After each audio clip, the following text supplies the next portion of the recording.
ನಮಸ್ಕಾರ ವೀಕ್ಷಕರೇ, ಇಂದು ನಾವು ಪ್ರಥಮ ಭಾಷಾ ಕನ್ನಡದ 7ನೆಯ ತರಗತಿಯ ಮೊದಲನೆಯ ಪಾಠ ಪುಟ್ಟಜ್ಜಿ ಪುಟ್ಟಜ್ಜಿ ಕತೆ ಹೇಳು ನೋಡೋಣ.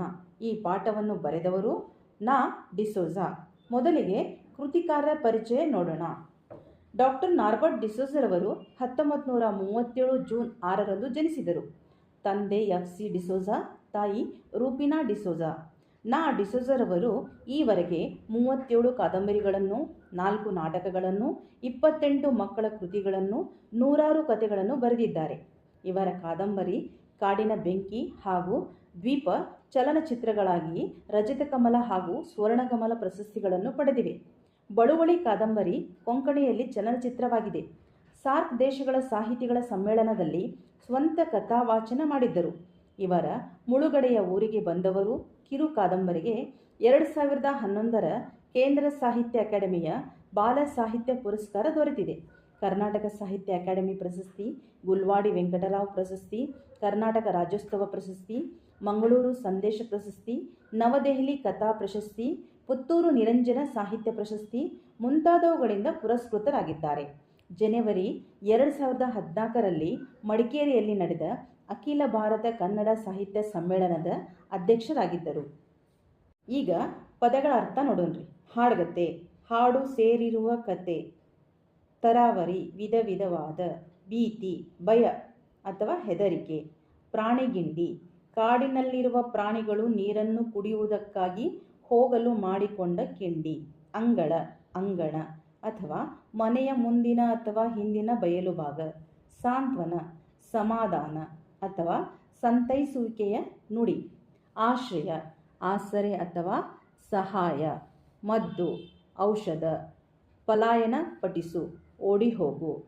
ಮಾಗು, ಒಣಗು ಅಥವಾ ವಾಸಿಯಾಗು. ಸಂಭ್ರಮ, ಉತ್ಸಾಹ ಅಥವಾ ಸಡಗರ, ಸಂತೋಷ. ಬಿಡೆ, ಬಿಡುವುದಿಲ್ಲ.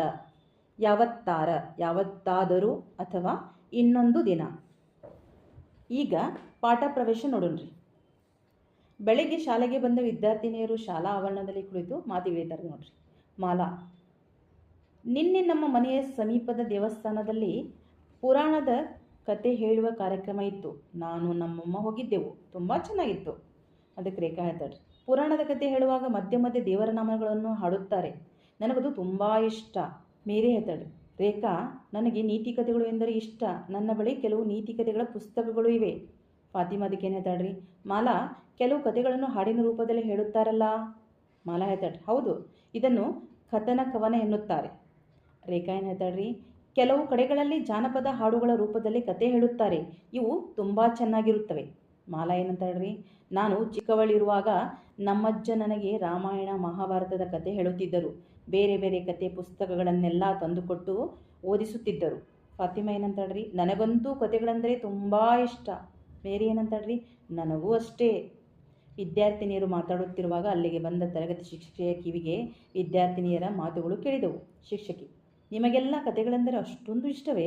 ಇವತ್ತಿನ ನಮ್ಮ ಪಾಠ ಕೂಡ ಸ್ವಾರಸ್ಯಕರವಾದ ಕತೆಯೇ.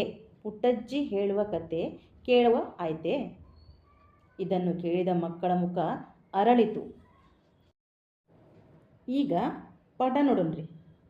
ಪುಟ್ಟಜ್ಜಿ ಪುಟ್ಟಜ್ಜಿ ಕತೆ ಹೇಳು ಅಂದರೆ, ಬಾ ಮಗ ಹೇಳ್ತೀನಿ, ಒಳ್ಳೆಯದೊಂದು ಕತೆಯ ಅಂತಾಳೆ ಪುಟ್ಟಜ್ಜಿ.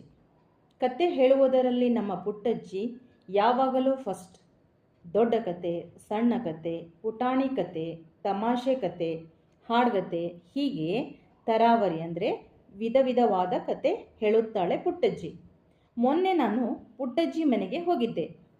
ಪುಟ್ಟಜ್ಜಿ ಮನೆ ಜಗಲಿ ಮೇಲೆ ಕೂತಿದ್ದಳು. ಅವಳು ಸಂತಸದಿಂದ ಇದ್ದಾಳೆ ಅಂತ ಅವಳ ಮುಖವೇ ಹೇಳುತ್ತಿತ್ತು. ಪುಟ್ಟಜ್ಜಿ ಪುಟ್ಟಜ್ಜಿ ಕತೆ ಹೇಳುತ್ತೀಯಾ ಅಂತ ಕೇಳಿದೆ. ಬಾ ಮಗ ಹೇಳ್ತೀನಿ, ಒಳ್ಳೆಯದೊಂದು ಕತೆಯ ಅಂದಳು. ಅವಳ ಮನೆ ಜಗಲಿ ಹತ್ತಿ ಕಂಬಕ್ಕೆ ಹೊರಗಿ ಕೂತು ಅವಳ ಮುಖ ನೋಡಿದೆ. ಯಾವ ಕತೆ ಹೇಳಲಿ? ಯಾವುದಾದರೂ ಒಂದು ಹಾಡ್ಗತೆ ಹೇಳು ಅಂದೆ. ಪುಟ್ಟಜ್ಜಿ ಸ್ಪೆಷಾಲಿಟಿ ಅಂದರೆ ಹಾಡ್ಗತೆ. ಅದರಲ್ಲಿ ಹಾಡು ಇರುತ್ತೆ, ಕತೆನೂ ಇರುತ್ತೆ. ಪುಟ್ಟಜ್ಜಿ ಗಂಟಲು ಸರಿ ಮಾಡಿಕೊಂಡಳು. ಹಾಗೆ ತಣ್ಣಗೆ ಗಾಳಿ ಬೀಸಿದ ಹಾಗೆ ಹೇಳಲಿಕ್ಕೆ ಪ್ರಾರಂಭ ಮಾಡಿದಳು. ಪುಟ್ಟದೊಂದು ಊರ ಹೊರಗೆ ಒಂದು ಹಳ್ಳ ಹರಿದಿದೆ. ಹಳ್ಳ ಅಲ್ಲಿ ಹರಿದು ಹರಿದು ಊರ ಜನರ ಪೊರೆದಿದೆ. ಹರಿವ ಹಳ್ಳ ಊರಿಗೊಂದು ಸೊಬಗ ತಂದು ಕೊಟ್ಟಿದೆ, ಹಸಿರು ಕಾಡು ಮರಗಳಲ್ಲಿ ಹಕ್ಕಿ ಹಾಡು ಕೇಳಿದೆ. ಇಂತಹ ಒಂದು ಸೊಗಸಾದ ಸ್ಥಳದಲ್ಲಿ ಒಂದು ಕಾಲದಲ್ಲಿ ಜನ ಇರಲಿಲ್ಲ. ಹಳ್ಳ ತನ್ನ ಪಾಡಿಗೆ ತಾನು ಹರಿದು ಹೋಗುತ್ತಾ ಇತ್ತು. ಹಕ್ಕಿಗಳು ಹಾಡಿಕೊಂಡಿದ್ದವು. ಒಂದು ದಿನ ಬಹಳ ದೂರದಿಂದ ಒಬ್ಬ ಯುವಕ ಅಲ್ಲಿಗೆ ಬಂದ. ಇಲ್ಲಿ ಇಷ್ಟೊಂದು ಚೆನ್ನಾಗಿದೆಯಲ್ಲ ಅಂತ ಅಲ್ಲಿ ಉಳಿಯೋ ಯೋಚನೆ ಮಾಡಿದ. ಒಂದು ಮನೆ ಕಟ್ಟಿದ. ಮನೆ ಮುಂದೆ ತೋಟ ಮಾಡಿದ. ತನಗೆ ಏನು ಬೇಕೋ ಅದನ್ನು ಬೆಳೆಸಿಕೊಂಡು ಅಲ್ಲಿ ಉಳಿದ. ಹಳ್ಳದ ದಡದಲ್ಲಿ ಇವನ ಮನೆ. ಮನೆಯ ಹಿಂದೆಯೇ ಭಾರೀ ಕಾಡು. ಅಲ್ಲಿ ಹುಲಿ, ಚಿರತೆ, ಕಾಡುಕೋಣ, ಆನೆ ಎಂದೆಲ್ಲ ಕಾಡು ಪ್ರಾಣಿಗಳು. ಈ ಯುವಕನಿಗೆ ಯಾವುದೇ ಭೀತಿ ಇರಲಿಲ್ಲ. ಹೇಗೆಂದರೆ ಇವನು ಅವುಗಳ ಸುದ್ದಿಗೇ ಹೋಗುತ್ತಿರಲಿಲ್ಲ. ಅವು ಇವನ ಸುದ್ದಿಗೆ ಬರುತ್ತಿರಲಿಲ್ಲ. ಅವರವರ ಪಾಡಿಗೆ ಅವರೆಲ್ಲ ಸುಖವಾಗಿ ಇದ್ದರು. ಇವನ ಮನೆಯ ಹತ್ತಿರವೇ ಪ್ರಾಣಿಗಿಂಡಿ ಇದ್ದಿತು. ಅಲ್ಲಿಗೆ ಬಂದು ಪ್ರಾಣಿಗಳೆಲ್ಲ ನೀರು ಕುಡಿದು ಹೋಗುತ್ತಿದ್ದವು. ಒಂದು ದಿನ ಯುವಕ ಮನೆ ಜಗಲಿ ಮೇಲೆ ಕುಳಿತಿದ್ದಾನೆ. ಆಗ ಹೆದರಿ ಗಾಬರಿಯಾದ ಒಂದು ಜಿಂಕೆ ಅಂಗಳಕ್ಕೆ ಧಾವಿಸಿ ಬಂದಿತು. ಆ ಜಿಂಕೆಯ ಕುತ್ತಿಗೆಯಲ್ಲಿ ಒಂದು ಗೆಜ್ಜೆ ಬೇರೆ ಇತ್ತು. ಜಿಂಕೆಯ ಮೈ ನಡುಗುತ್ತಿತ್ತು. ಈ ಜಿಂಕೆ ಹೀಗೆ ಓಡಿ ಬರಲು ಒಂದು ಕಾರಣವಿತ್ತು. ಕಾಡಿನಲ್ಲಿ ಒಂದು ಹುಲಿ ಜಿಂಕೆಯನ್ನು ಕಂಡಿತು. ಅದರ ಬೆನ್ನು ಹತ್ತಿ ಹುಲಿ ಹಳ್ಳದೆಡೆಗೆ ಬಂದಿತು. ಪ್ರಾಣ ಬಯದಿ ಜಿಂಕೆ ಬಂದು ಮನೆಯ ನೊಂದು ಹೊಕ್ಕಿತು. ನನ್ನ ಪ್ರಾಣ ಉಳಿಸು ಎಂದು ಮನೆಯೊಡೆಯನ ಕೇಳಿತು. ಈ ಯುವಕನಿಗೆ ಜಿಂಕೆ ಹುಲಿಗೆ ಹೆದರಿ ಅಲ್ಲಿ ಬಂದಿದೆ ಅನ್ನುವುದು ತಿಳಿಯಿತು. ಅವನು ಎದ್ದು ಅದನ್ನು ಅಪ್ಪಿಕೊಂಡು ಅದಕ್ಕೆ ಸಾಂತ್ವನ ನೀಡಿದ. ಅದೇ ಸಮಯಕ್ಕೆ ಒಂದು ಹುಲಿ ಬಂದು ಯುವಕನ ಮನೆಯ ಮುಂದೆ ನಿಂತಿತು. ಏ ಯುವಕ, ಈ ಜಿಂಕೆ ನನ್ನ ಆಹಾರ. ನೀನು ಇದಕ್ಕೆ ರಕ್ಷಣೆ ನೀಡಿದರೆ ಅದು ಅರಣ್ಯ ನಿಯಮಕ್ಕೆ ವಿರೋಧವಾಗುತ್ತದೆ. ಜಿಂಕೆಯನ್ನು ಬಿಟ್ಟುಕೊಡು ಎಂದಿತ್ತು ಹುಲಿ. ನೋಡು, ಇದು ಅರಣ್ಯದ ಜಿಂಕೆಯಲ್ಲ, ಯಾರೋ ಸಾಕಿದ ಪ್ರಾಣಿ. ಇದರ ಕುತ್ತಿಗೆಯಲ್ಲಿ ಗೆಜ್ಜೆ ಇದೆ. ಅರಣ್ಯದ ಪ್ರಾಣಿಯನ್ನು ಕೊಂದು ತಿನ್ನಲು ನಿನಗೆ ಅಧಿಕಾರವಿದೆ. ಆದರೆ ಹೀಗೆ ಯಾರೋ ಸಾಕಿದ ಪ್ರಾಣಿಯನ್ನು ಕೊಲ್ಲಲು ನಿನಗೆ ಅಧಿಕಾರವಿಲ್ಲ. ನಾನು ಇದನ್ನು ಬಿಟ್ಟುಕೊಡುವುದಿಲ್ಲ ಎಂದು ಆ ಯುವಕ ಹುಲಿಗೆ ಉತ್ತರ ನೀಡಿದ. ಈ ಮಾತು ಕೇಳಿ ಹುಲಿಗೆ ಸಿಟ್ಟು ಬಂದಿತು. ಆ ಸಿಟ್ಟಿನಲ್ಲಿ ಅದು ಅಬ್ಬರಿಸಿತು. ಯುವಕ ಜಿಂಕೆಗೆ ತನ್ನ ಮನೆಯೊಳಗೆ ಆಶ್ರಯ ನೀಡಿ ಹುಲಿಯನ್ನು ಎದುರಿಸಿದ. ತನ್ನಲ್ಲಿ ರಕ್ಷಣೆ ಬೇಡಿ ಬಂದವರನ್ನು ತಾನು ಬಿಟ್ಟುಕೊಡಲಾರೆ ಎಂದ. ಹುಲಿಗೂ ಆ ಯುವಕನಿಗೂ ಜಗಳವಾಯಿತು. ಹುಲಿ ಯುವಕನನ್ನು ಸಿಕ್ಕಲ್ಲಿ ಕಚ್ಚಿತು, ಗಾಯ ಮಾಡಿತು. ಕಷ್ಟಪಟ್ಟು ಬದುಕು ಸಾಗಿಸುತ್ತಿದ್ದ ಯುವಕ ಸೋಲಲಿಲ್ಲ. ಹುಲಿ ಕೊನೆಗೆ ಸೋತು ಪಲಾಯನ ಪಟ್ಟಿಸಿತು. ಮತ್ತೆ ನಾನು ನಿನ್ನ ಸಹವಾಸಕ್ಕೆ ಬರುವುದಿಲ್ಲ ಅಂದಿತು ಹುಲಿ. ಅದಕ್ಕೂ ಹೊಡೆದು ಬಡೆದು ಗಾಯ ಮಾಡಿದ್ದ ಯುವಕ. ಜಿಂಕೆ ಯುವಕನ ಸ್ಥಿತಿಯನ್ನು ನೋಡಿತು. ಪಾಪ ಎಂದು ಮರುಗಿತು. ನನ್ನನ್ನು ಉಳಿಸಲು ಹೋಗಿ ನಿನಗೆ ಹೀಗಾಯಿತೆ ಎಂದು ಕಣ್ಣೀರು ಸುರಿಸಿತು. ಹಾಗೆಯೇ ಕಾಡಿಗೆ ಹೋಗಿ ಸೊಪ್ಪು, ಸದೆ, ಬೇರು, ತೊಗಟೆ ಎಲ್ಲವನ್ನೂ ತಂದಿತು. ಅರೆದು ಕುಟ್ಟಿ ಮದ್ದು ಮಾಡಿ ಗಾಯಗಳಿಗೆ ಹಚ್ಚಿತು. ಗಾಯಮಾಗಿ ಅವನು ಮತ್ತೆ ಎದ್ದು ನಡೆಯತೊಡಗಿದ. ಇದನ್ನು ಕಂಡು ಜಿಂಕೆಗಾಯಿತು ಅಪರಿಮಿತ ಆನಂದ. ಹೀಗೆ ಆ ಜಿಂಕೆಗೂ ಆ ಯುವಕನಿಗೂ ಏನೋ ಸಂಬಂಧ ಕೂಡಿ ಬಂದಿತು. ಆದರೂ ಜಿಂಕೆಯ ಮನಸ್ಸಿನಲ್ಲಿ ಏನೋ ಚಿಂತೆ ಇರುವುದನ್ನು ಯುವಕ ಗಮನಿಸಿದ. ಒಂದು ದಿನ ಯುವಕ ಏನೋ ಮಾಡುತ್ತಾ ಅಂಗಳದಲ್ಲಿ ಕುಳಿತಿದ್ದಾನೆ. ಅಷ್ಟು ದೂರದಲ್ಲಿ ಮಲಗಿದ್ದ ಜಿಂಕೆ ತಟ್ಟನೆ ಎದ್ದು ನಿಂತಿದೆ. ಹೊರಗೆ ಕಿವಿಗೊಟ್ಟು ಏನನ್ನೋ ಕೇಳುತ್ತಿದೆ.